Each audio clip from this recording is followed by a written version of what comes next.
وازيكم عاملين ايه؟ سؤال دايما كان بيجيلي ازاي بنحرك الكرة الارضية بالشكل ده. وانا النهارده جاي اقول لك ازاي ممكن تحركها كده ومن غير ما تستخدم اي برامج تانية. تعال نشوف هنعملها ازاي. طبعا اول حاجه هتفتح الفايل بتاعك وهيكون بالشكل ده، ان انت تجيب الماب لوحدها زي كده، دي خريطه العالم. بعد كده هتختار البن بتاعك اللي انت هتستخدمه ان انت تحطه على ماب، مثلا لو انت عاوز تحط بن. بعد كده هتختار اللون اللي انت عاوزه في الباك جراوند بتاعه الكره الارضيه اللي احنا هنعملها او الايرث. طيب هنا في تريك بسيطه قوي، وهي انك لازم تخلي السايز بتاعك بتاع الماب دي يكون تقريبا على قد السايز بتاع الكومبوزيشن، يعني لازم يكون قد الكومبوزيشن على قد ما تقدر كده، وبحيث برضو ان انت ما تاكلش منها حاجه. وده ليه؟ عشان في مساحه هنا فاضيه ومساحه هنا فاضيه، دول المفروض هيكملوا بعض، فما تبقاش مساحه كبيره قوي شكلها بالنسبه لك يضايقك. طب يلا بينا نبدا ونشوف هنعملها ازاي. اول حاجه احنا هناخد الماب والباك جراوند بتاعتها دي ونحطهم في نيو كومبوزيشن، ودي عن طريق ان احنا ندوس كنترول شيفت سي وهنكتب مثلا هنا ماب. بعد ما نسميها ماب هنروح على افكس ونكتب سي سي سفير. اول ما تسلكت اللاير بتاعتك وتدوس على سي سي سفير هتلاقيها بقى شكلها دايره بالشكل ده. طيب هنعمل ايه بعد كده؟ وبرضه عشان الشادو اللي بدا يظهر ده وشكله غريب ممكن يكون بالنسبه لك مش مناسب عشان انت بتعمل حاجه فلات شويه، هقول لك دلوقتي هنعمل ايه. احنا اول حاجه هنروح هنا وهنروح على ديفيوز دي وهنخليها 0، فهتلاقيها ضلمت خالص كده. بعد كده نروح على الامبيانت ونخليها 100، فهتلاقيها نورت بالشكل ده وبقى شكلها فلات عادي جدا. طيب احنا ممكن نشيل البن دلوقتي وممكن نختار اي باك جراوند من السوليد هنا بحيث ان هي تكون مناسبه شويه للديزاين بتاعنا ومش مضايقه عنينا. ازاي نقدر نكبر الكره الارضيه بتاعتنا دي او الورلد ماب او الجلوبال دي بالشكل اللي احنا عاوزينه؟ ممكن من هنا من الراديوس تكبرها او القطر بتاعها، تفضل تكبرها مثلا لحد ما تبقى كده. حلو جدا. بس مثلا انت ملاحظ ان هي مبكسله شويه، طب ده احنا هنتغلب عليه ازاي؟ هقولك يا صديقي ان الموضوع سهل جدا، انك هتخش على اللاير اللي احنا سميناها ماب او الكومبوزيشن، وبعد ما نخش على الكومبوزيشن هنيجي هنا هنربط الماب دي بالباك جراوند. والباك جراوند دي قبل اي حاجه وقبل ما نكبرها ممكن نعمل كده، نروح على دوس دبل كليك في اي حته او كنترول كي ونختار كومبوزيشن سيتنجز. بعد كده هنأكتف اللوك ده، لازم يكون اللوك ده متأكتف عشان الاسبكت ريشيو بتاعتنا تكون مظبوطه، وهندوس على شيفت واحنا بنشد الرقم ده كده، فساعتها هيكبرها بشكل كبير كده بحيث ان احنا نكون في سيف سايد. وهندوس على حرف الاس ونكبرها على قد الكومبوزيشن، او ممكن بما ان هي كده كده كبرت على الاسبكت ريشيو بتاعتنا فممكن ندوس كنترول الت اف او كوماند اوبشن اف في الماب. هي كده خلاص بقت بتفعل الكومبوزيشن بتاعتنا بالشكل ده. نرجع تاني للماب بتاعتنا هتلاقي ان هي ما بقتش مبكسله، ده اول حاجه. طيب انا عاوز حاجه تاني، عاوز مثلا ان هو يكون ليه شادو شويه للقارات دي، مثلا يكون في شادو هنا مثلا بنسبه بسيطه، عادي جدا عشان احنا في كومبوزيشن كل حاجه بنقدر نعدل عليها. فهندوس كنترول دي او كوماند دي ونخلي اللون ده مثلا جراي مثلا غامق كده، وهنجيبه بالاسهم بتاعتنا كده شمال تحت شويه بالشكل ده، وممكن نخلي الاوباسيتي بتاعه 25. نرجع بقى للايرث بتاعتنا هتلاقيها ان هي بقى شكل برضو ان في الحاجه بتبوب منها شويه كده بالشكل ده. طيب احنا عملنا كل ده وخلاص فهمنا. طيب هو احنا ازاي بقى هنلفها؟ يعني احنا خلاص بقى شكلها كانها 3 دي وان هي جميله، بس انا برضو ستيل حاسس كاني حطيت ماسك عليها. هقولك يا صديقي ان كل اللي انت محتاجه ان انت تروح على الروتيشن دي وهيتفتح لك الثلاثه كنترولرز دول.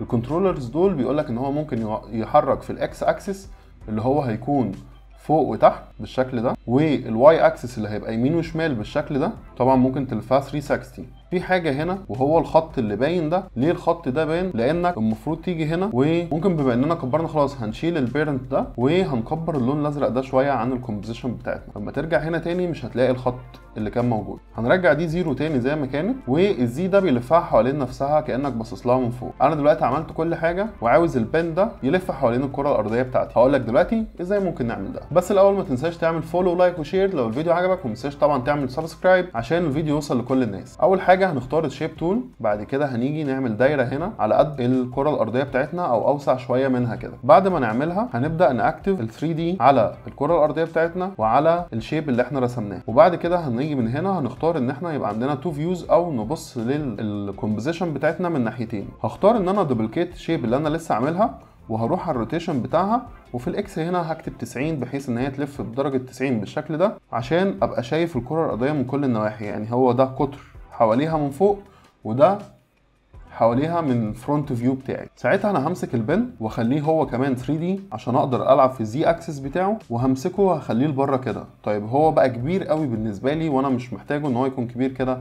ساعتها هنتحكم في السكيل، انا دوست اس عشان اتحكم في السكيل، وهقول مثلا ان هو الحجم ده مثلا بالنسبه لي انا كان مناسب على الاقل. هنبدا بعد كده ازاي نلف ده، هقول لك حالا ازاي ممكن نلف. كل اللي احنا هنعمله ان احنا هنروح على الماب، بعد كده مثلا هقول ان انا من هنا لهنا مثلا انا محتاجها تلف بالشكل ده. طبعا انا دوست على الستوب واتش وعملت 2 كي فريمز بالشكل ده عشان تكون الكره الارضيه بتاعتي بتلف كده. هبدا بقى انا اشيل الدايره اللي انا خليتها في التوب فيو اللي هي اديتها 90، وممكن ارجع تاني عادي جدا لفيو واحد، وهاجي على الدايره العاديه بتاعتي هدوس على حرف الار، وهاجي ادوس على الالت، وهدوس على الواي اكسس على الستوب واتش بتاع الواي اكسس، وابدا ابيرنت ده بالواي اكسس بتاع الجلوبال بتاعتي او الكره الارضيه. بس المختلف هنا ان انا هكتب بعد ما اكتبها بالشكل ده هضرب في -1 او -1 او -1. بعد ما اعمل كده واجي اشغل، انت هتلاقي الدايره بتاعتك كانها بتلف حوالين الكره الارضيه. احنا هنا استفدنا ايه؟ ان احنا هنروح على البن بتاعنا وهندوس برضو ار، وهنبدا على الستوب واتش واحنا دايسين الت او اوبشن في الماك، هندوس على الواي اكسس بتاعه ونلينكه بالواي اكسس بتاع الدايره بتاعتنا اللي احنا رسمناها. وبرضو هنعمل نفس الحركه ان احنا هنضربه